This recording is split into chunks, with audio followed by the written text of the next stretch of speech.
Essa é a primeira aula de um curso que eu imagino seja maravilhoso, porque é um curso, inclusive, inédito. Foi a ideia de uma pesquisadora que eu acho fantástica, que faz parte da minha história, e é a história da toxinologia. Então, os patrocinadores desse curso tem o INCT em toxinas, que a sede é no Instituto Butantan, o Instituto de Biociências, o Instituto Butantan, que é o centro, diria, inaugural da toxinologia no Brasil, e da Sociedade Brasileira de Toxinologia. E a questão é a seguinte: uma história sempre começa no meio. Não tem esse negócio de eu descobri, eu inventei. As histórias, elas vêm numa sucessão de fatos e vão acrescentando, no caso da ciência, a história de uma disciplina que é a toxinologia. Mas, como vocês vão ver, ela se origina em ramos diferentes de áreas de conhecimento distintos.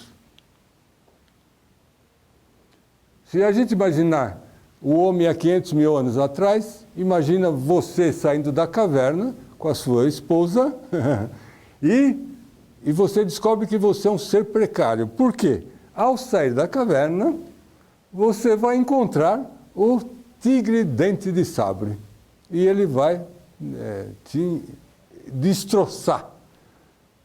O fato do homem ser um ser precário fez com que ele tivesse que inventar artifícios para a sobrevivência. E uma das coisas que ele fez teve que criar uma lança e pôr o dente de sabre na ponta da lança para enfrentar o tigre. Se você olhar aqui, o tigre está com os olhinhos tristes, ou seja, ele já não consegue com tanta facilidade alimentar-se de você no tempo das cavernas. Bom, em relação ao mundo moderno, se é que a gente pode tratar, de certa maneira, o desenvolvimento da humanidade, a ideia de consciência científica aparece nos anos 1500, mais ou menos na época que o Brasil foi descoberto. Uma das causas principais dessa questão da ciência vem exatamente dos descobrimentos. Imagina um português chegar aqui no Brasil e encontra um papagaio verde, né, como uma folha, e que fala. O português nunca tinha visto papagaio. Então ele teve que inventar, teve que pensar o que aquilo significava, etc. Obviamente, nesse período também vem o advento da imprensa. Então, Gutenberg foi super importante, porque o fato de você ter imprensa era a chance de você reproduzir os documentos, os livros e disseminar o conhecimento. A ciência política, com Maquiavel, que vamos dizer, um tratado sobre o homem na cidade e o homem convivendo com o homem, é uma coisa extremamente importante. A noção de experimentalismo, não o experimentalismo em si, mas a noção que é dada pelo Bacon. E já para o final, já perto dos anos 1900, 1850, a microbiologia e a imunologia são ciências que vêm paralelamente sendo trabalhadas, basicamente com dois núcleos centrais, um na França com Louis Pasteur e outro na Alemanha com Robert Koch. Bom, ao longo já do século XX, você tem a genética em si como os seus marcadores, etc., mas principalmente a noção da genética enquanto sentido evolutivo. Isso foi um salto muito importante. A bioquímica, que obviamente entrou de uma maneira muito marcante no final dos anos 60, eu diria, e obviamente já no final do século XX as tecnologias. Daqui a pouco a gente vai retomar esses pontos aqui. Bom, relativamente à passagem do século XIX, a gente tem, então, Darwin e Mendel dando uma diretriz evolução e genética, quer dizer, constitutivo, um aspecto constitutivo e outro ambiental, porque o Darwin trabalha com a questão do ambiente na seleção natural. Os pesquisadores que eu falei para vocês, o Pasteur e o Koch, e no grupo do Pasteur tinha o Roux, tinha o Metchnikoff, já no grupo do Koch você tinha o von Behring, o Ehrlich, enfim. E aqui no Brasil, o Brasil era extremamente desenvolvido, porque na França e na Alemanha você tinha esses pesquisadores, e aqui no Brasil você tinha 3 grandes nomes da ciência, o Adolfo Lutz, o Carlos Chagas e o Vital Brasil. Vocês vão ver, o Vital Brasil acaba tocando nesse ponto que nos interessa da história da toxinologia. O Pasteur falava uma coisa interessante, quer dizer, falou várias coisas interessantes. Não só um grande cientista, ele era capaz de fazer diferentes experimentos em diferentes áreas, mas ele tinha essa capacidade de pensar e transmitir esse pensamento. E então ele diz assim, ó, o saber é o grande patrimônio da humanidade. Ou seja, um país que tem o saber, ele tem a condição de se desenvolver. O que não acontece num país como o Brasil, que infelizmente continua subdesenvolvido, porque o saber é muito pouco valorizado do ponto de vista dos nossos governantes, etc. E uma coisa que ele falava que é interessante é que não há aplicação da ciência, não há ciência aplicada, mas há a aplicação da ciência. Então aqui está o Vital Brasil, o nome dele, o Vital Brasil Mineiro da Campanha, o registro de onde nasceu. Nasceu na cidade de Campanha, que é no sul de Minas, no Brasil. E Brasil na época se escrevia com Z, então, e Vital porque era dia de São Vital, né? E ele protagonizou o primeiro embate entre um cientista brasileiro e um estrangeiro, a questão da especificidade dos soros antiofídicos. E foi uma batalha interessante. Se hoje a ciência trava, algumas discórdias são tratadas publicamente relativamente ao conhecimento, isso na época foi extremamente marcante, porque se tratava de uma condição de princípio e de execução. A motivação central era, então, o Calmette, que era um pesquisador francês, trabalhando no Instituto Pasteur, no grupo do Louis Pasteur, ele resolve, na Indochina, que era uma colônia francesa, tinha acidente ofídico. Então ele resolve fazer um soro contra o veneno da naja. O que significava isso? O Behring tinha mostrado que era possível você produzir um soro contra uma determinada toxina, um soro que fosse protetor, que neutralizasse a toxina. E como isso era feito? Você pegava a toxina, de alguma maneira ela é isolada do ambiente.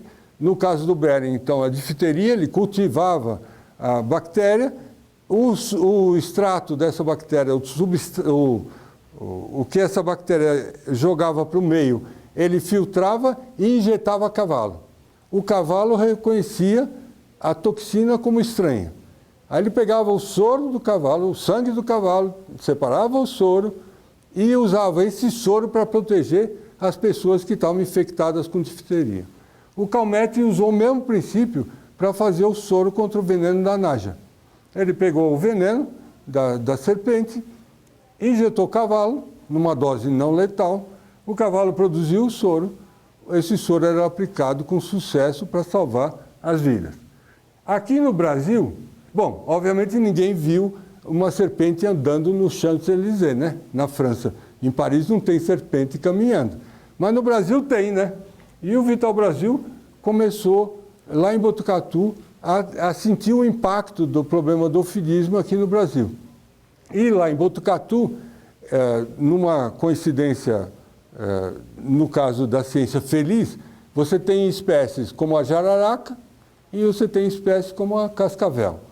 Então, e dependendo do acidente que ele ficou um ano lá em Botucatu e verificava que o acidente por uma serpente tinha uma patologia, sinais clínicos diferentes da cascavel. Jararaca, você tinha uma reação local e na cascavel você não tinha reação local. Então isso já era uma coisa interessante de ser trabalhada. Bom, na época, isso é 1884, se não me engano, no estado de São Paulo você tinha 5 mil óbitos por ano, só no estado de São Paulo, né? É um dado muito importante isso. Então, em termos da motivação e o que levava à conclusão dos trabalhos que eles faziam, o Calmette dizia o seguinte, que o soro que ele tinha contra o veneno da naja era um soro universal, ou seja, serviria para qualquer tratamento de picada por serpente. Enquanto o Vital Brasil, já pela própria observação que ele tinha tido lá em Botucatu, ele dizia assim, não, provavelmente eu vou precisar de soros específicos, ou seja, um soro para cada tipo de gênero, para cada gênero de serpente. Então, um soro contra os venenos das jararacas e um soro contra o veneno da cascavel.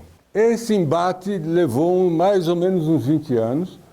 O Vital Brasil recebeu o soro do Calmette e testou aqui contra as picadas por jararaca e cascavel e o soro não funcionou, até que um outro francês, o Nicolas Maurice Artis, que foi um grande cientista e que estudou muito a questão da anafilaxia, das alergias, enfim, ele resolveu fazer um experimento semelhante ao do Vital Brasil para dizer, olha, é ou não é quem tem razão. Ele pegou veneno da naja, de uma outra víbora de Russell, que chama, e uma cascavel, essa Crotalus. E viu que, na verdade, você tinha proteção quando você tinha os venenos correspondentes. Ou seja, o soro contra uma, o soro contra outra e outra. Só assim, então, ficou provado que realmente o Vital Brasil tinha razão. Isso, em termos do conhecimento científico, é muito importante. É uma relevância muito grande, não só, obviamente, para a época, mas o que isso desencadeou ao longo dos anos, e nós vamos ver esse negócio. Eu digo que o Vital Brasil merecia ter ganho o prêmio Nobel, porque ele estudou, na verdade, uma questão importante, central na imunologia, que é a questão da especificidade aos antígenos diferentes. Isso o Landsteiner, que depois, 2 ou 3 anos depois, fez com o grupo sanguíneo, que é exatamente mais ou menos a mesma coisa que o Vital Brasil fez com veneno. Só que ele fez antes, mas isso é aquele negócio, né? No Brasil as coisas não são reconhecidas do jeito que deveriam ser.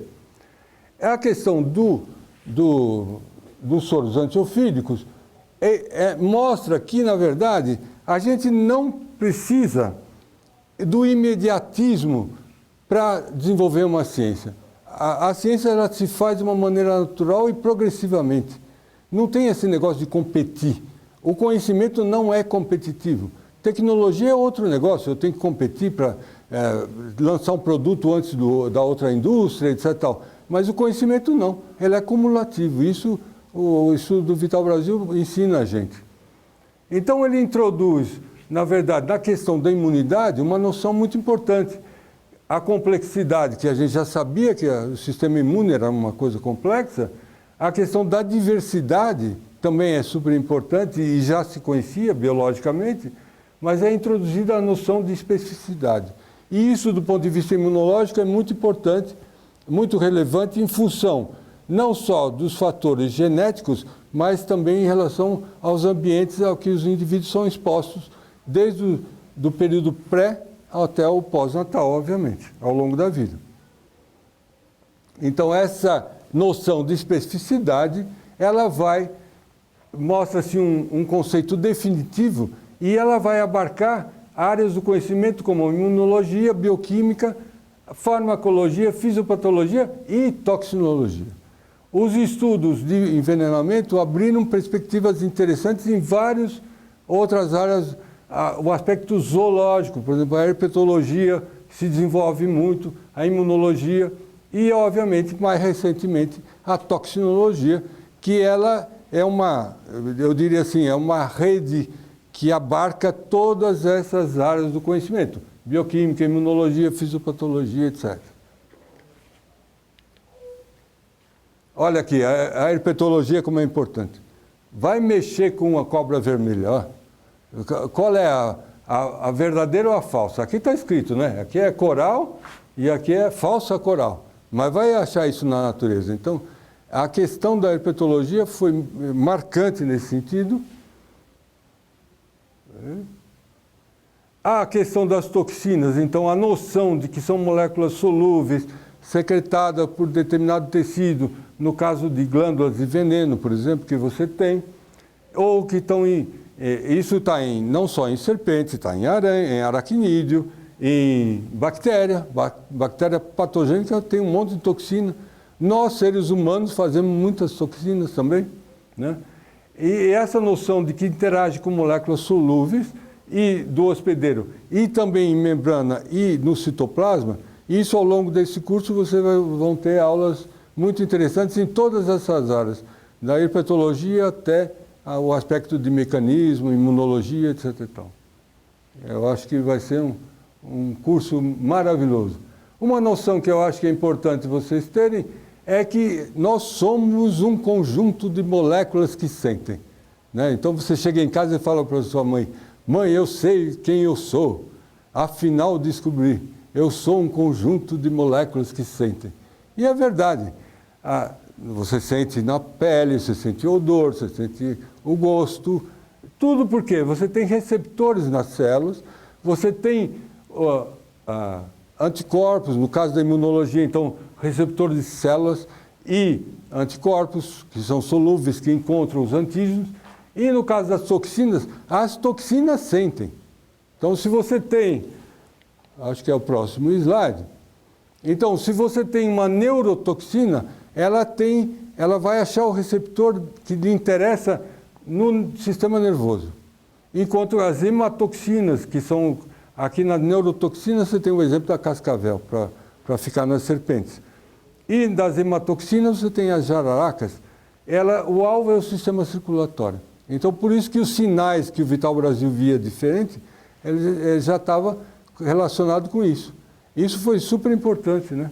O Slota, que trabalhou no Instituto Butantan, que cristalizou a primeira fração do veneno de cascavel. É que tinham escrito aqui, ó, em 1939, esse pesquisador. E depois o Moura Gonçalves fez todo o tratamento do estudo da crotamina lá em Ribeirão Preto.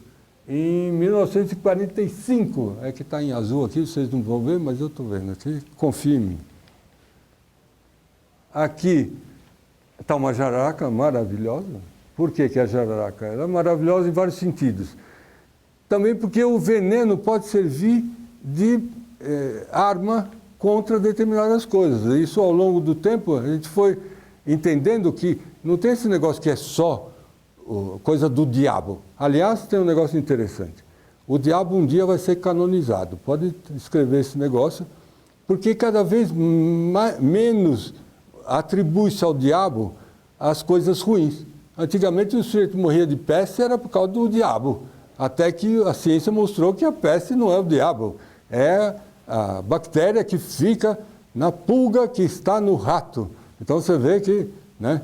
E ao longo do tempo também, a relação do envenenamento, etc., coisa do demônio. Não tem isso.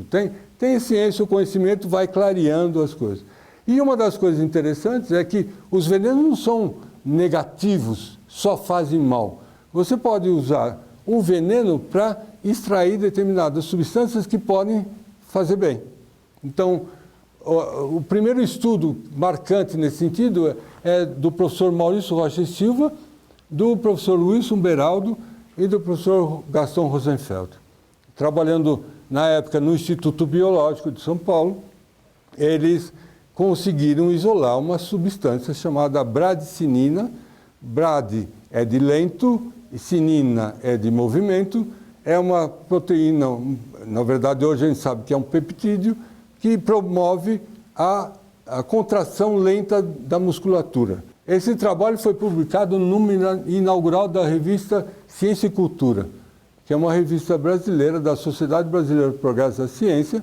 Em 1949, o primeiro número dessa revista, e o primeiro artigo é o artigo do professor Maurício Rocha e Silva, que teve um impacto mundial muito grande, e teve segmento nesse estudo, vocês vão ver daqui a pouco, Então é isso que eu falei para vocês, que a ação vasodilatadora ela é lenta, facilita a migração de células para o local do tecido atingido, e obviamente vai induzir proteção. Aqui estão os pesquisadores, o nome do artigo, vocês pesquisem isso na biblioteca.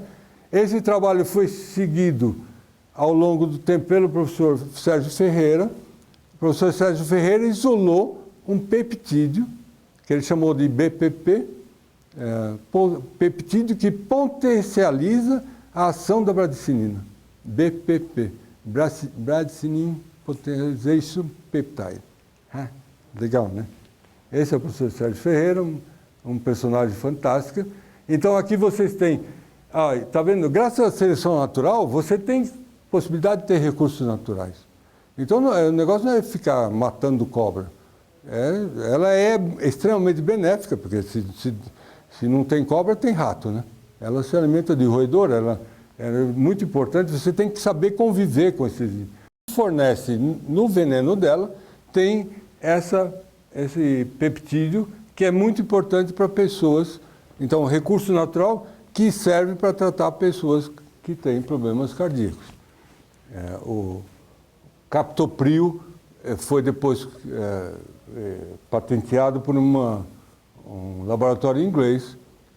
O professor Sérgio Ferreira não é o patenteador, mas é a pessoa que descobriu isso, né? E aí a gente tem alguns aspectos que eu gostaria, para finalizar, de salientar. Que a área de toxinologia ela foi, ao longo do tempo, e principalmente ao longo dos últimos 20 anos, adquirindo uma importância muito grande nas ciências em geral. Quer dizer, reconhecida como uma área do conhecimento importante a ser trabalhado. Haja visto que você tem o financiamento de um centro de pesquisa e inovação da FAPESP, era um programa da FAPESP, que se iniciou em 2000, e em 2008 esse é o professor Camargo, que foi a pessoa que teve a ideia de fazer esse projeto e coordenou esse centro. Em 2008 foi aprovado o INCT, que é um programa FAPESP-CNPq, e isso eu acho muito importante, porque é a primeira vez que uma agência federal une-se a uma agência estadual para financiar um projeto de fôlego de 2008 e termina agora esse ano. E agora acabou de ser aprovado o Centro de Toxinas, Resposta Imune e Sinalização Celular, que é coordenado pelo professor Hugo Armelin, aqui no Instituto Butantan. É um outro projeto do CEPID, que vem na sequência desse aqui, que é financiado pela FAPESP. Outro aspecto importante, em 1988 é criada a Sociedade Brasileira de Toxinologia.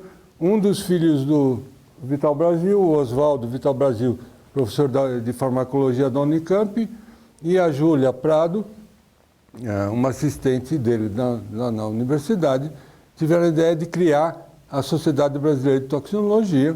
Vocês vão ter aula com a atual presidente da Sociedade Brasileira de Toxinologia. Ela vai contar talvez alguma coisa para vocês. E isso foi muito importante. Então, como eu estava dizendo, e voltando àquela noção anterior, essa questão da modernidade, ela entra com áreas do conhecimento como a toxinologia, etc. Mas tem um negócio que é importante que tem que ser registrado. Hoje, o ser humano confunde conhecimento científico com saber técnico. São coisas diferentes, né? E há muita confusão porque você tem um encantamento tecnológico. Isso é a coisa mais dramática, a meu ver, né? Então, isso tem que ficar, as pessoas têm que ficar atentas para isso. Uma coisa é o conhecimento, a toxinologia trabalha o conhecimento, não é tecnologia, é conhecimento. E eu diria, finalmente, que eu, particularmente, não observo a natureza. Eu sou um homo pré-sapiens, eu estou numa escala... É a natureza que me observa. E eu tenho que ficar atento para ter essas informações. Por exemplo, aqui está passando uma onça parda, né, essa fotografia. Ela me vê, eu não vejo a onça aqui. Eu mostro isso para os alunos, eles falam assim, é uma vaca. né? Parece qualquer coisa. Então, para terminar, eu gostaria de deixar uma mensagem para vocês de que a toxinologia é uma área extremamente importante do ponto de vista do conhecimento, fundamentalmente. Isso vai abrir um campo extraordinário no conhecimento geral de todas as áreas que ela abarca, né? Bioquímica, imunologia, etc. Tal. Ao longo do curso, acho que vocês vão ter uma noção muito boa de tudo que a toxinologia traz de benéfico, e ela faz parte da nossa vida. Isso é mais importante. Muito obrigado.